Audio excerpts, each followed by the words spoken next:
I walked into the ballroom alone. The air was heavy with roses and candle wax, but all I could feel was the weight of every eye pretending not to look. The hostess at the entrance gave me the kind of smile you offer someone who missed the shuttle, warm, but useless now. Behind her, the Monroe table gleamed under chandelier light, already full. Alyssa leaned into her husband, laughing. Then she saw me, her smile paused for just a second before she turned back to her phone. An usher led me past the main tables, toward the outer edge, close to the emergency exit and the dessert trays. Table 14. Waiting there, Great Aunt June, who hadn't caught a full sentence since 2011. My cousin Laya's teenage son, AirPods locked in place. And an empty chair beside a wilting centerpiece. That chair was mine. Single guests usually go here, the usher said kindly, more flexibility. I sat down, smoothed my charcoal gray dress, carefully chosen, simple, tailored, strong. But now it felt like armor in a battle no one else showed up for. Alyssa glanced over, whispered something to Mom. They both looked at me, then away. As if they'd hoped I wouldn't come, or expected me to bring someone and didn't. I didn't ask for a +1. Didn't want to sit at the head table or cause a scene. I just thought, maybe this time, I'd be seen as more than a footnote. The DJ's voice cut in, upbeat, time for the bouquet toss, calling all the single ladies. Laughter rippled through the room. A few people looked toward me. Aunt June giggled, distractedly. I stayed seated. Hands folded in my lap, eyes on the flickering candles. And I wondered, not for the first time, if anyone here would have noticed if I never walked in at all. Growing up, I was the quiet one. Not the brilliant one, that was Alyssa, with her crowns, dance recitals, perfect scores. Not the rebellious one, that was our cousin Dean, who got caught smoking in 9th grade and was dubbed a creative spirit. I was the helpful one. The invisible one. Always there, always useful. Mom used to say I was low maintenance. I think she meant it as praise. I managed my own homework, cleaned up without being told. Gave up my bedroom when Alyssa was sick. Skipped prom when Dad lost his job, because we couldn't afford a dress. He didn't thank me, just nodded, like it was expected. I learned early that being good doesn't get you noticed. It just makes it easier to be forgotten. Alyssa always had the spotlight. And at first, I didn't mind. I clapped at her graduation. Took her college headshots. Stayed up late editing her resume after a breakup. You're the only one who doesn't make me feel like a failure, she sniffled. Funny. Years later, she told people I probably didn't come around anymore because I was too busy being a career girl in the city. That month, I'd taken a leave from work. I was recovering from a breakup that left me with 2 drawers of clothes, 3 garbage bags, and a lease I couldn't cover. But no one knew. No one asked. Because I never made noise. When my first national ad campaign launched, the local paper ran a blurb. Mom cut it out and stuck it in the kitchen drawer, next to old coupons and expired warranties. Alyssa got a bridal shower with custom champagne flutes. I got a clearance mug that said Girl Boss. Still, I showed up. Helped plan her engagement party. Drove hours to take her dogs to the vet while she had COVID. Then last Christmas, I asked if we were doing something as a family. She texted, "It's kind of just immediate family this year, super small." I stared at that message for a full minute. I had been her backup, her fixer, her fallback. But when it was her turn, she was the first to forget me. Dinner started, the soft clatter of silverware, the hum of violins. I cut into my chicken with mechanical focus. A few guests glanced toward table 14, then quickly away, like I was a sentence they didn't want to finish reading. And then, the ballroom doors opened. Not quietly. The kind of pause that makes a room inhale. A man stood in the doorway. Tall, composed. Dressed in a navy suit that fit like it was made for him. His eyes swept the room, once, then landed on me. He walked straight across the ballroom. Past tables, waiters, whispered questions. Unhurried, unbothered. He reached my table, leaned in, and said, "Sorry I'm late, love, traffic was brutal." Then he kissed my cheek. Not rushed. Not awkward. Just, sure. It was the kind of kiss that said, "We belong, even if we're late." I sat frozen. He smiled at me, soft and steady, the corners of his eyes creased. "If you want me to stop, just say so." I didn't say anything. I didn't move either. He turned to the usher, who was still frozen, fork halfway to his mouth. "There seems to have been a seating mix-up," he said smoothly. "I believe I'm with her." The usher blinked, stood abruptly. "Yes, of course." And just like that, we were being led toward the main table. Toward them. I heard the gasp before I saw the look on Alyssa's face. Her husband leaned in, eyebrows raised. Mom's mouth opened like she was about to say something, then shut. Ethan, that was the name he whispered as we walked, kept a hand lightly at the small of my back. Steadying. Not possessive. Present. They seated us between my uncle and cousin Laya. Someone handed us glasses of wine. I still hadn't said a word. Ethan leaned in again, voice low and easy. "You looked like you needed a reset." "I'll explain later. Just go with it, if you want." I looked at him. This stranger knew my name. Knew how to walk into a room like he belonged beside me. Knew how to speak with care, not claim. Everyone was still watching. But for the first time all night, I didn't feel like I wanted to disappear. After the toasts, the clinking glasses, the awkward but polite glances in our direction, I finally turned to him. "You going to tell me who you are now?" He smiled. "You don't remember me, do you?" I tilted my head. "Should I?" He reached into his pocket and pulled out a folded place card. My name was on this. In my handwriting. "You left it behind 5 years ago. Hotel conference room in Chicago. Green blouse. Marketing seminar." I blinked. "You were there?" "I wasn't even in your group," he said. "But I heard you speak. You said, if you're not building something real, you're just adding noise." That stuck. I stared at the card, trying to remember. "You work in marketing?" He shook his head. "Finance. But your talk made me leave the firm I was at, shiny on the outside, hollow inside." I started over. "Smaller place. Real people." He looked over at Alyssa, who was cutting her fillet and stealing glances at us like we were a fire hazard. "I saw you tonight," he said softly. "Sitting alone.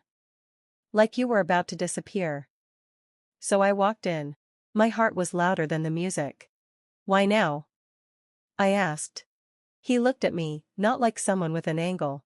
Like someone who finally found the moment they'd been holding in. "Because I owed you a moment. The kind you gave me without even knowing. No spotlight. No strings. Just presence." I looked down at my dress, the one I almost didn't wear because it felt like too much. He raised his glass slightly.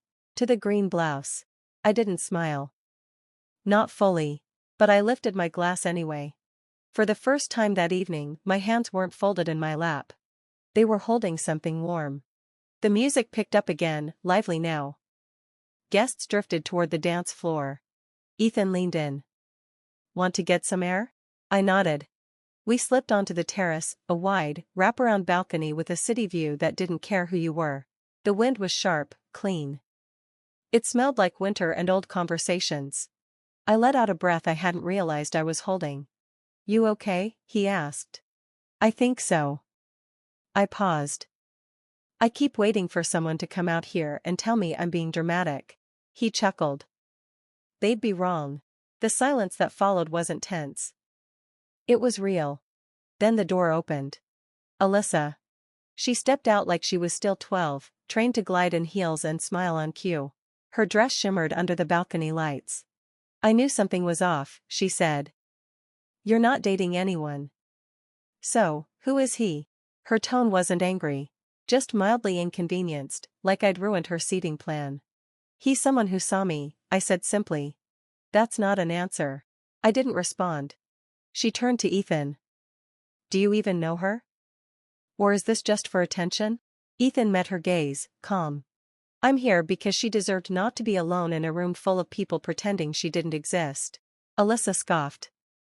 "You don't know what she's like." He smiled, but it wasn't polite. It was steady. "I know enough." The door opened again. "Mom." Her eyes flicked from me to Alyssa, then to Ethan. "No hello. No, you look nice. Just, you didn't need to make a scene. This is Alyssa's day." And that's when it landed. The weight I'd carried for years. I was always supposed to shrink, so Alyssa could shine. I nodded slowly. Then I turned to Ethan. Thank you for walking in. He looked confused. You're leaving? I nodded again. I've been leaving, I said. Took me a while to stand up. I faced Alyssa. Don't worry. The spotlight's still yours. It always is. Then to Mom. You can stop pretending I surprised you by existing. I walked past them, back inside, past the white linens, the gold-rimmed plates, past the family name etched into the menu card at the centerpiece, back to table 14. No one waited for me. But the chair was still warm. I was halfway through packing my overnight bag when there was a knock. I opened the hotel door slowly. Alyssa stood there, shoes in hand, mascara slightly smudged, holding a bottle of water like it was a peace treaty. I don't want to fight, she said. I just wanted to say something. I stepped aside. She sat on the edge of the window seat, the city lights catching the shimmer on her shoulder straps. I saw your face tonight, she said softly, when Mom said it was my day. She looked down at her hands. I used to love being the golden one, the favorite. I thought it meant I'd earned something. Turns out, it just means people stop asking if you're okay until you break. I stayed quiet. She let out a short, brittle laugh. 3 months ago, I found messages on Kevin's phone. He said they were nothing. They didn't look like nothing. Mom told me not to overreact. Dad said marriage is work. So, I smiled again. She looked up at me.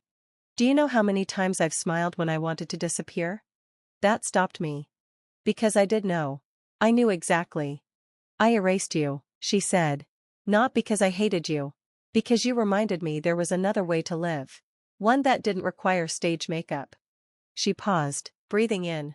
I thought if I kept being the shiny one, no one would look close enough to see the cracks.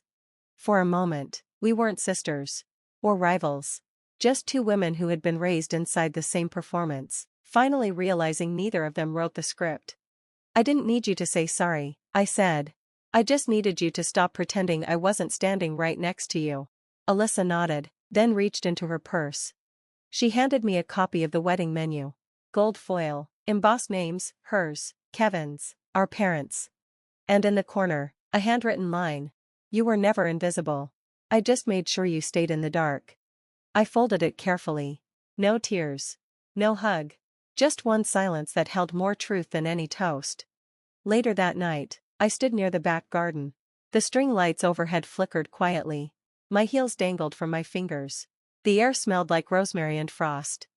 Ethan appeared beside me, 2 steaming mugs in hand. Not wine, he said, just cider. Figured you'd want something without consequences. I took it. Warm, grounding, real. I'm not sure what tonight was, I said. Neither am I, he replied. But I didn't come to be a story. I came because once, in a room full of noise, you said something honest. It stayed with me. I thought maybe I could return the favor. He didn't reach for my hand. Didn't fill the silence. Just stood there beside me. I'm not someone who needs rescuing, I said after a minute. I know, he said. I don't want to rescue you. I just want to walk beside you, if that's something you'll let me do. It wasn't a promise. It wasn't a line. It was an offering. I sat down on the low stone bench. He waited a second, then sat beside me. Not too close. Not too far. Just next to me. We drank in silence. The kind that doesn't need filling. The kind that says, you're not alone, you don't have to smile. After a while, he said, you don't have to decide anything tonight. But if you want a seat beside someone who already sees you, I'll keep showing up. I didn't answer. But I didn't get up, either. Above us, the string lights buzzed faintly. And for the first time in years, I realized, stillness doesn't always mean stuck. Sometimes it means you're safe enough to stop running. 2 weeks later, a text from Mom. Post-wedding brunch at our place. Very casual. Would be nice if you stopped by. No apology. No explanation. Just brunch. I stared at the message. Then I looked at the folded wedding menu, still tucked inside my planner. Monroe family table, reserved. I replied. Sure, I'll come. The house hadn't changed. Same floral couch. Same lemon cleaner and glass figurines. Same familiar air of curated welcome. They were already seated when I walked in. Alyssa smiled, small and unpolished. Kevin nodded. Dad coughed softly, Like the room had shifted by one breath. Mom gestured vaguely. There's room. One chair sat open. Not tucked away. Not at the kids' table. Near the middle. I walked over and pulled it out myself. No one rushed to help. No one offered a speech. But no one objected, either. I sat. The room didn't erupt in joy. It didn't freeze in tension. It just adjusted. Like it remembered a space had been off balance. Alyssa passed me the orange juice. I poured my own. No toast. No grand gesture. Just the clink of silverware and something quiet settling in the air.